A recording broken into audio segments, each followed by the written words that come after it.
Hey folks, Studio here. So today's replay is a Jungle Mundo at the 900 ELO bracket. Now, it is a first time Jungle Mundo. And when it's your first time, you're going to be scared, you're going to be nervous, you're going to make mistakes. You have an idea of what you're supposed to do, but it's not going to come out right. People are going to yell at you. You might get lucky and it'll just be awesome, but you never know. So, you just gotta keep at it, keep practicing, and that's just kind of my feeling with this. This isn't a serious game. I'm not gonna go into the in-depth tactics of how Jungle Mundo really should have hit that one cleaver this one time, and maybe support Wukong wasn't the best idea, because whatever, who cares? Bunch of nerds caring about their League of Legends so much. So, as I continue to make League of Legends videos, this nerd says, let's hop into this replay. First things first, we're gonna see who's playing who. We got Milka on Dr. Mundo, Techniz on Shyvana, Flying Hawaiian 1 on Kennen, based everything on Wukong, Shenshade on Kog'Maw, Georgie92 on Tryndamere, Izumiya on Ziggs, Sexcore on Fizz, yeah, Kratos on Fiddlesticks, Le 3 G 1 Tn 00 Bus 4 Uck 3 on Caitlyn. I hate that name. You are such a jerk for choosing that name. No sympathy. I'm just going to spend the next 5 seconds being silent to be rude to you. So as you can see, Milka is doing Wraiths and Lizard without any help. Now, it's always a good idea if you think your team's not going to help you, to ask for it. Now, it can be weird dealing with strangers, and I mean, these are internet League of Legends players, so they're going to be the worst of the worst in terms of jerkiness, but if you don't ask for help, you'll get really set far behind. And in this case, maybe they wouldn't have helped, but he's down to two potions after doing golems. Also, his masteries are not that great, he doesn't have any offense. He might be missing just a few points. And that's something you can do with just looking at a guide or looking at other players' masteries and rune pages. When you play a character, it's always good to look at what others have done, but still come to your own conclusions. In this case, his masteries aren't up to par, and they will hurt him a bit. Now, does this mean he's going to improve just because he doesn't have the right masteries and he didn't ask for help? No, it doesn't. And that's where you have to really look at introspection and say, oh, well, I made these mistakes, or what could I have done better? If he doesn't know he's making mistakes, well, then he has to find out what could go better. Now, Izumiya here just does not expect Mundo's cleaver. This may seem really obvious, like, oh yeah, Mundo has that really great slow, but he may have not been aware of the range, he may have not been aware of the amazing slow on it, and he just got caught off guard. So, you can easily say, oh yeah, Mundo has a great cleaver, and if it lands, it's gonna slow me and I'll die. What's hard to do is be aware that it's gonna happen and know that proper positioning and spacing. In that case, Izumiya thought you could go forward, get a CS, get some gold, but in reality, Mundo threw a cleaver and just beat him to death. So, knowing that balance is important.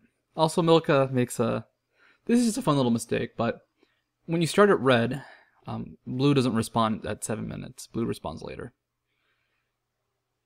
He went to blue. My guess is he's used to doing junglers that start at blue, and he thought, oh yeah, I can pick up the blue the second it spawns.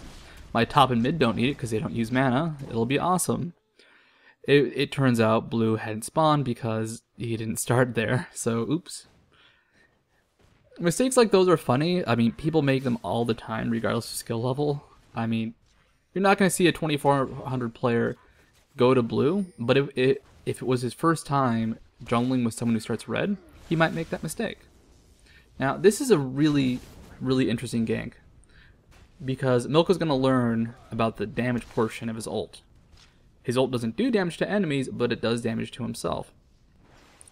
So he delays on using it until he's relatively low on HP, and him using the ult actually causes him to die. You'll notice that without that extra burst from his ult, he would have taken enough steps forward to kill that Ziggs Ken wouldn't have died because Mundo would have been able to take one more shot.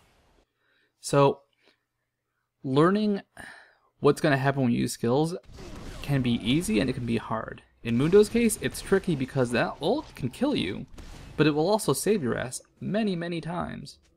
So he was unlucky this time, but now he knows, well, if I really want to start chasing, I better use it early. I better make sure I'm not going to burst myself down. And something interesting to note is, in tournament games, you'll see players run weird directions to escape. That's because they're scared of getting cut off. And if you know a bit about angles, well, traveling perpendicular is not going to help you escape most of the time. So there, Izumaya wanted to go back to his tower, but he had to cut across Mundo and Kennen's path. So unfortunately, he couldn't do it. But he still went for it anyways. You want to put yourself in a position where you have choices, and most of them are good choices. But if you have the choice between certain death and maybe dying, go for the maybe dying. Also, I would like to say here, Fiddlesticks, support Fiddlesticks is very easily ganked by support Wukong once Wukong has hit level 6. Something to note though, you gotta stay calm, you gotta stay, in the mood, in the moment, and not blow your summoners when you're gonna die, and there's nothing they'll do to help. He was not gonna survive with that heal, and he didn't. So now he has this really long cooldown, and he didn't get anything out of it. And I actually really like this decision from Milka. Decision. He goes for a gank, he sees Ziggs back up, and he leaves. You want to always be active in this game. I think Hotshot GG has said along the lines of, you always want to be making money, and if you're not making money, you're not winning the game. In this case, what was he going to do in mid lane if Ziggs took 40 seconds to show up? He was going to do nothing for that time, and he could have cleared 2-3 creep camps and maybe even come back ready to gank. Unfortunately, Ziggs left the lane to gank bottom, and I will say, when the choice is between dying as Wukong or dying as Kog'Maw, just take the bullet, Wukong. Let Kog'Maw live. You're not gonna be able to do as much when you both have no HP. Support Wukong, by the way, very interesting decision. It's very, very odd, but Wukong at a very base level needs very few skills. And something I love in this game is you see lots of aggression. So people punish mistakes. That's one of the key things to do in higher level League of Legends. If you see somebody out of position, you punish them hard. That can change games. Now, in lower elo games, people are much faster on punishing than in higher games. And this is because they don't know what's a safe mistake, like what's actually a punishing mistake, and what's them going out of position to punish what really isn't a mistake. So Fiddlesticks there was ready to gank whoever came into that bush, but it turns out there were a lot more people and he had no mana. So him going for that offense really got himself killed. That was a 2-for-1 exchange. It was fine for Mundo to die, but he could have backed off. He could have played a little safer. A trade on a carry for Mundo is generally not the best idea.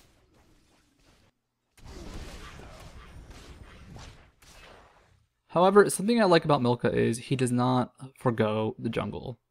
This is something you'll see inexperienced junglers do all the time. They will just not jungle after a certain point in the game.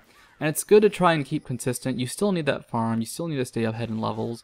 I know last time I played jungle Alistar, I fell behind just because I was so bad at clearing creeps that, oh, I got like 4 ganks in 2 minutes, but I haven't killed Wraiths in 5. And Sex Core, I just like saying your name. Rest in peace, Sex Core. Rest in peace, Sex Core. Now, it was very interesting this game because no one had mana in mid or top. And in that case, it's fine as a jungler just to grab it, get that mana regen you don't need, but get the cooldown. The cooldown is useful on everybody. And in Mundo's case, it means more uptime on Masochism, so that's extra damage he's going to be constantly putting out. Now, something you notice is that you get into a lot of standoffs. in lower elo games, where people are just kind of in the same lane, in the same tower, trying to do damage. And this fish, by the way, look at it go. Oh my god, it's gonna, oh. Aww. So, you get into these standoffs, and what's the best thing to do in these situations? In reality, it's usually to go to a different lane and farm. If your team has great initiation, like a Nocturne is just going to jump on the enemy carry and keep him in place for a bit, then you know what, start going for that fight. But in this case, both teams have a lot of team fight. They have Kennen versus Fiddlesticks. Both teams have a lot of damage. It's safer just to go ahead and try and go to a different lane. Now, unfortunately, Fiddlesticks did not anticipate Wukong to be in that bush. You gotta be ready for very, very just random and scary encounters like that. If there's a reason for an enemy to be in a bush and you don't know if they're camping there, then assume they're camping there until you can prove otherwise. So if they'd seen Wukong somewhere else, okay, yeah. But they make the same mistake again. They go, oh, Wukong must not be there. Because why would he just be hiding in that bush? He could have left by now. But he was hiding, he wanted to do that damage, and luckily no one dies in the exchange. Mundo dying in the exchange, by the way, was just the effect of being Mundo. Early on, he is fairly squishy, actually. And he just took a lot of damage and died. It's unfortunate, but it happens.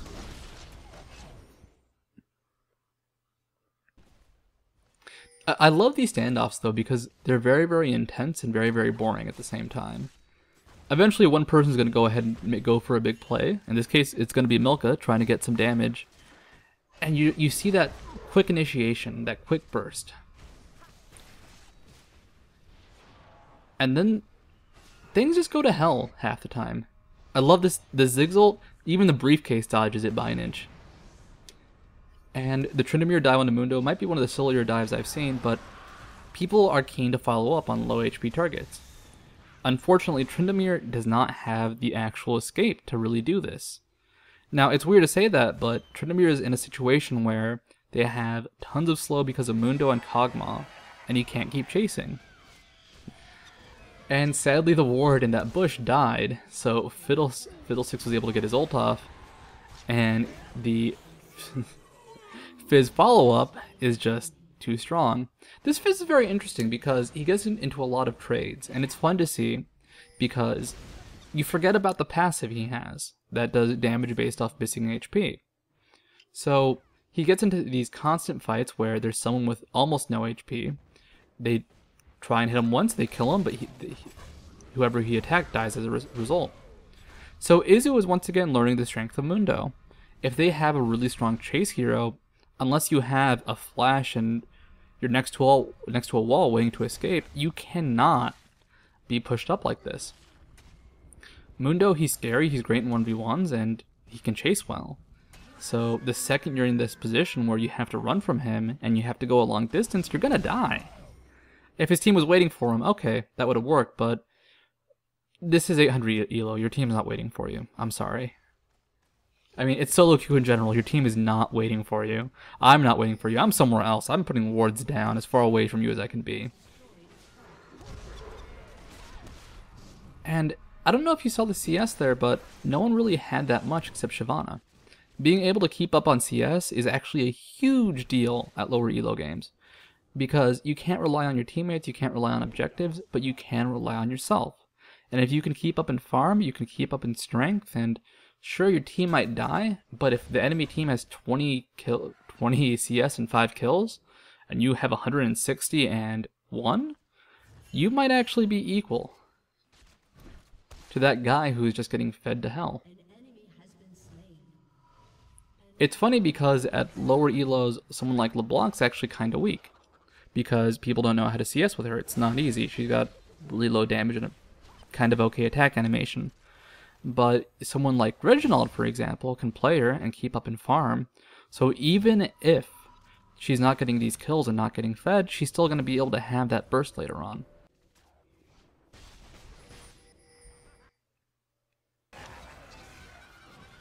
And Fiddlesticks goes for the dive. Unfortunately, Kennen has that flash up and he doesn't leave the tower range. So, a kill for Kog'Maw. However, Kog'Maw gets trapped in a Ziggs minefield and, well, it's going to be a kill for Ziggs. Unfortunately, Ziggs is under the tower next to a Mundo, so it's going to be a kill for Mundo. And this is a very interesting chase. So if you're someone like Tryndamere and you have red buff, you've got to use it to help kite. Red buff, it's not a huge slow, but it's enough to usually keep people in place. Had he kept auto-attacking a Mundo, that Ziggs might have gotten to the tower remains, which would have been enough for Fizz to show up, and maybe he'd get away, maybe he wouldn't. And I love this chase. This is one of those chases that you hate to see fail. Caitlyn's at 35 HP. If red buff had gotten reapplied, she'd be dead. Mundo needs to make this chase. He needs to get this kill. He's not going to escape from Fizz with his ult down. So he's in, he's not getting out. And sadly, it's just too much kite. But this was part 1. In part 2, we're going to see a lot of team fights. They start and they really don't stop. So this is Studio saying, I'll see you then.